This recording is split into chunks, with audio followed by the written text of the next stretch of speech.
Now let's see a different kind of question here. So till now we have seen some model where we are trying to finish the work and we are trying to count the number of days required to finish the work. But now here, along with that, some money is also associated, which means the payment is associated with the work done, and many people are working on the project. Then how are you going to split the payment in such a way that everyone will get a fair share? Just see the question, you'll understand it better. Now A alone can do a piece of work in 6 days and B alone can do the same work in 12 days. A and B undertook to do it for $9,000. Then what is the amount paid to B? Got it? Now they are saying that A will be able to do the work in 6 days. B will be able to do the same work in 12 days. You know, when they are working alone, right? And now there is some payment associated with this project. They are saying that if they finish this work together, they are going to get $9,000, right? So how are you going to split this payment so that you give some part of it to A and some part of it to B? Obviously, if you see this, A is faster compared to B, isn't it? A is able to finish the work in 6 days and B is able to do the same work in 12 days. Therefore, A is faster compared to B, and so we cannot split it equally. We have to split it in such a ratio that the faster employee should get more payment, isn't it? So how to do this is, there are various ways of answering this question, but in a general sense how we can do it is, payment should always be proportional to the work done by the employee on the project. Now how can you derive the work done by an employee on the project? Work done by an employee will be equal to rate at which he is working multiplied with time for which he worked. For example, rate will be measured in units per hour or units per day, isn't it? Units per day.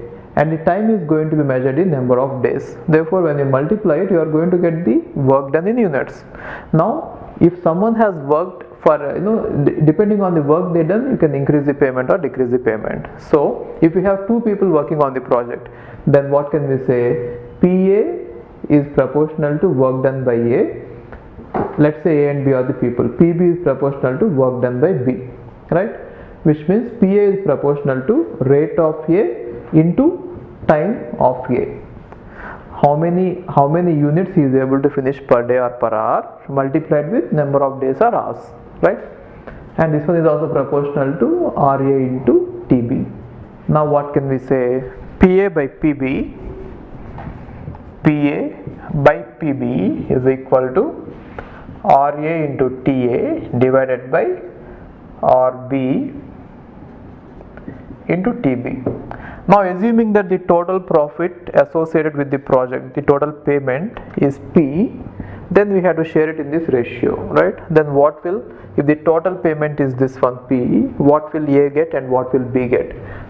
So we can write it as A is going to get out of total this part RA into TA divided by RA into TA plus RB into TB. And what is the profit that B is going to get? Out of total profit, RB into TB divided by RA into TA plus RB into TB. Let's analyze this problem now.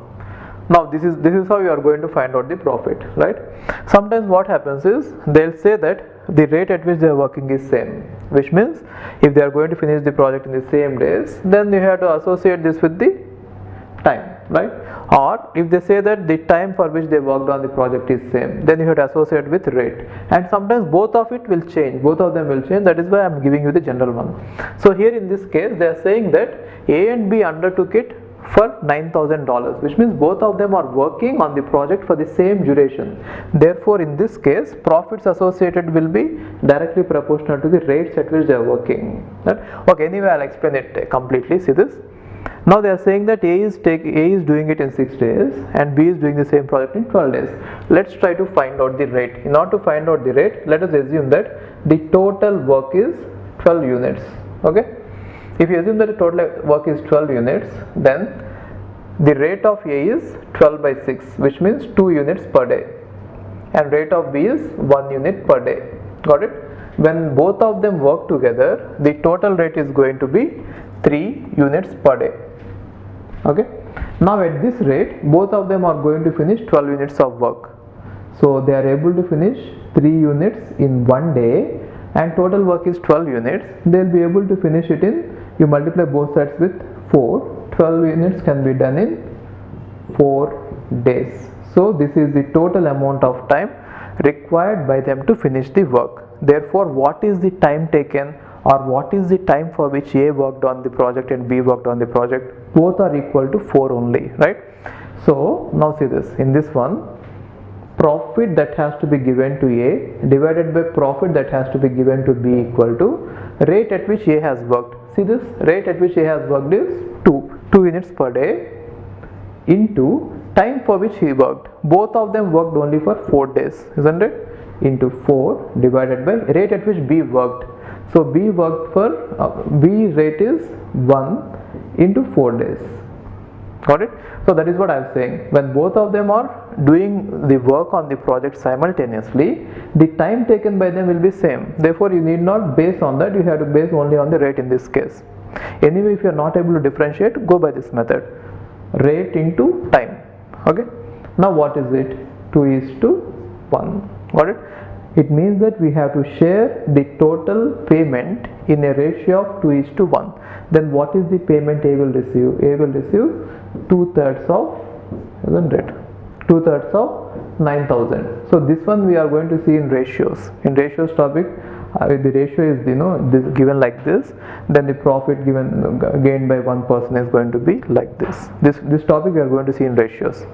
So, or if you want to understand it, if you are going to divide the total share into 3 parts, okay, 1, 2, 3, yeah, total share into 3 parts, A is going to get 2 parts. That is why 2 out of 3 parts in 9,000. So which is going to be 6,000. And what about B? B is going to get 1/3 of 9,000, right? Which is going to be 3,000. You might also feel that since A is faster than B by 2 times, you can say that directly we could have derived it here. Yes, for this question we could have definitely done it here. The numbers are so clear that you can say that A is 2 times faster than B.